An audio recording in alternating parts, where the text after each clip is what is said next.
లోకపు సంబంధాలు పెట్టుకుని తన జీవితం సమాధానం లేకుండా పోయింది. అసలేం జరుగుతుందో చూద్దారండి.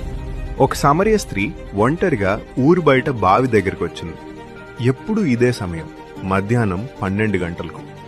ఎవరూ రాని సమయంలో మాత్రమే వస్తుంది.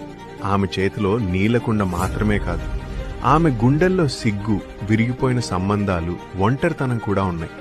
కాని ఈరోజు ఆమె ఒంటరిగా లేదు. బావి దగ్గర ఒక యూదుడు కూర్చొనున్నాడు. ఆయన పేరు యేసు. కుమార్తె, నాకు కొంచెం నీళ్ళిస్తావా? యూదుడు అయిన నువ్వు సమరయ స్త్రీ అయిన నన్ను ఎందుకు నీళ్లు అడుగుతున్నావు? నాకు నీళ్ళిమ్మని అడుగుతున్న వాడెవడో ఎరిగి ఉంటే ఆయన నీకు జీవ జలము ఇచ్చును. క్షమించండి, ఈ బావి లోతైనది, చేదుకొనుటకు మీకేమీ లేదు. అయినా మా పిల్లలు, మా పశువులు తాగటానికి మాకు బావి ఇచ్చిన యాకోబు కంటే నీవు గొప్పవాడివా? నేనిచ్చిన నీళ్లు త్రాగువారు